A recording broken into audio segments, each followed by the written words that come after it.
Hi guys, my name is Solomon, and I have been thinking of making some YouTube videos for a very long time. I keep watching these documentaries and movie clips and videos on YouTube uh, about people asking some very basic questions about some of the concepts that the Bible covers, and um, I have seen that people are not able to answer some of the questions that are being posed to ordinary Christians.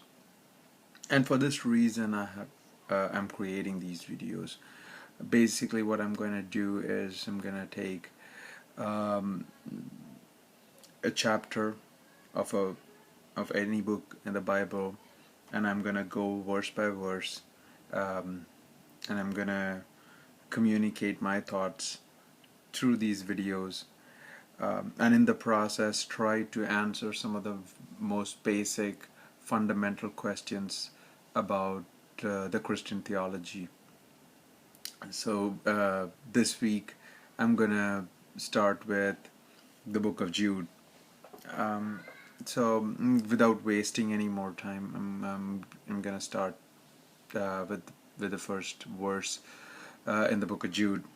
Um, uh, Let me read the first verse.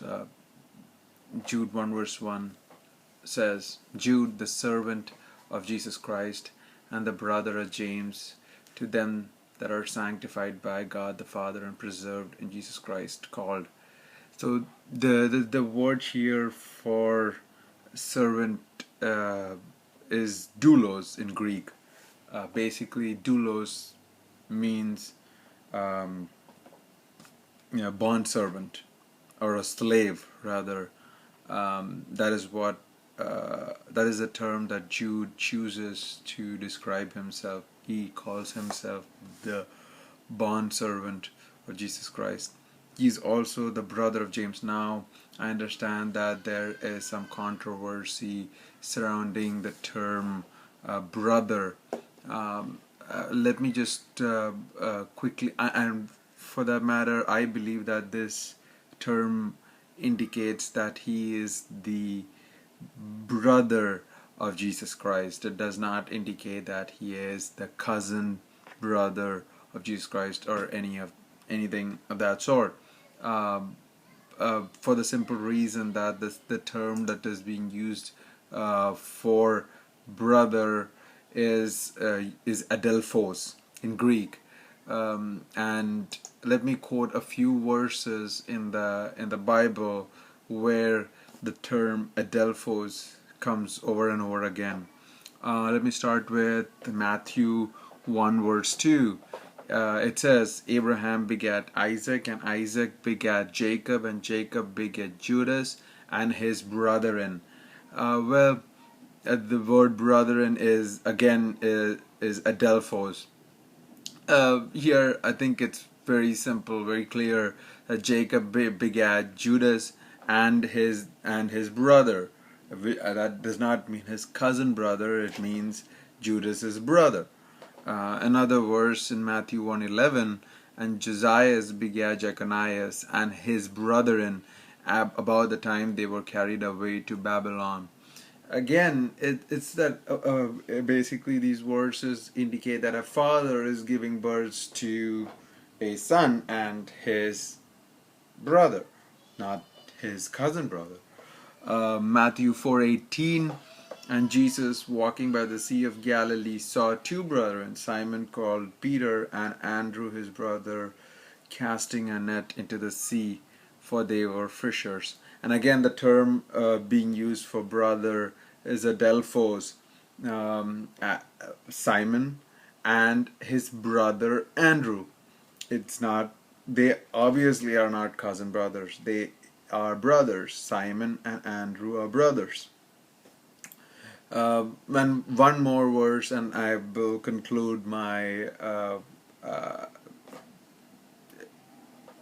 point.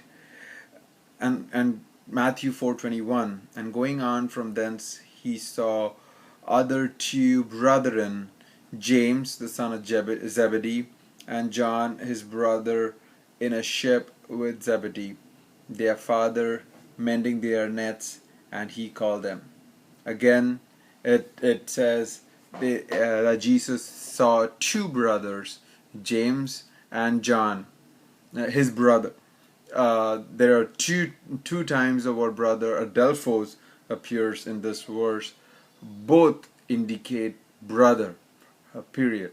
So I think that's enough evidence for anyone to conclude that Jude is trying to say that he is the actual brother of Jesus Christ and not his cousin brother, or not a brother in the sense that, hey, um, uh, I in a way that I might call my friend, my dear friend, to be my brother, uh, like brother from another mother or something of that sort. I don't know the exact term that gets used, but I think you get the point here. It means brother, as in uh, brother from his own mother, Jude's own brother. Um, Again, Jude in verse 1 is addressing two groups of people, and I think that they may be one and the same. One, the sanctified by God the Father, that is the first group, and the second group consists of those preserved in Jesus Christ. Now, for as far as the second group is concerned, what I think is that those who are preserved in Jesus Christ indicates those people who are saved by the blood of Jesus, and who compose of the who make up the church of God, the bride of Christ, um, who will be taken up into heaven at rapture. So as far as the second group is concerned, and then as far as the first group, sanctified by God the Father. I think what that is a much broader group is what I think. Although I think Jude is trying to emphasize on one group, but by that I mean those who are preserved by the blood of Jesus Christ, and he's just addressing them as sanctified by God the Father. Basically, I think what it indicates is the elected by God the Father. Um, so basically, Jude, the bond slave of Jesus Christ, that's what he considers him. So the brother, blood brother of Jesus, is addressing the preserved in Jesus Christ. That's the layout of that's the audience to whom Jude is trying to address. Moving on to Jude 1 verse 2. Mercy unto you and peace and love be multiplied. This looks like a salutation and nothing more. Let us just quickly look at the Greek terminologies that are being used here. Mercy in Greek is ilios. Peace is Irene, and love, agape. This is probably the takeaway from this particular verse is the term agape, the agape love. And I seem to think that the term agape love is more so associated with your love towards God. I think there are different terminologies that are used for brotherly love. You have, at least that's what I think. In Greek, there are different words that are used to indicate different kinds of love towards different people. Let me just quickly, and that's not. Sometimes it's used both ways. So, anyways, let me quote a few quick verses where the term agape love appears. Matthew 24:12, and because because iniquity shall abound, the love of many shall wax cold. Well, this verse could be addressing the love towards man, or it might also address the love towards God. So the jury is out on this one. Let's go to the next verse. Luke 11:42. But woe unto you, Pharisees, for ye tithe mint and rue and all manner of herbs, and pass over judgment and the love of God. These ought ye to have done, and not to leave the other undone. Well, this is pretty very clear. It says the love of God. John 5:42. But I know you that ye have not the love of God in you. Again, it's very clear that that the term agape addresses or intends to address the love towards God, or the love of God. John 13:35. By this shall all men know that ye are my disciples, if ye have love one another. Now, in this particular passage, love is being the term agape love is being used to indicate brotherly love.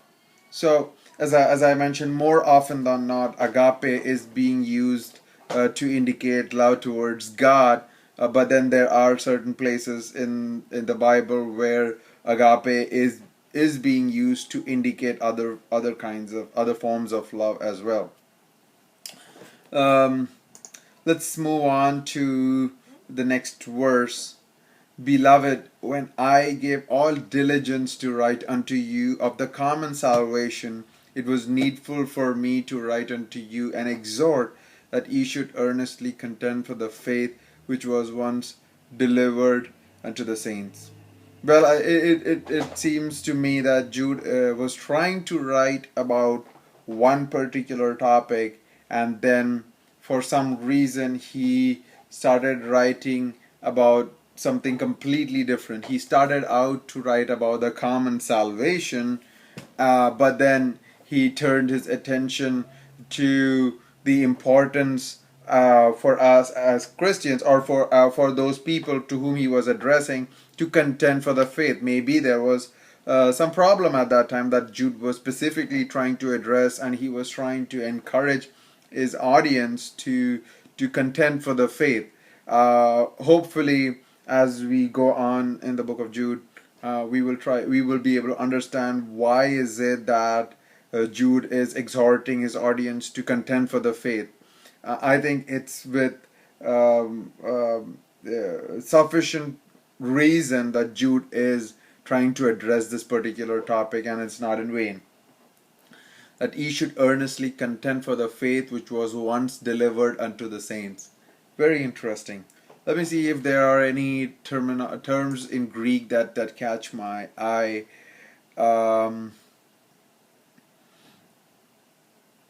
I don't see anything that jumps out at me right now. If at all I do catch something, I bring it up in another video. By the way, beloved, the word for beloved in Greek is agapetos. It's an extension of the word agape. The root word for agapetos is agape. So it's beloved in God is what I think Jude is trying to say here. With that, I want to conclude this video, and I will continue on with the book of Jude and some of the subsequent videos. Stay in touch. Thank you.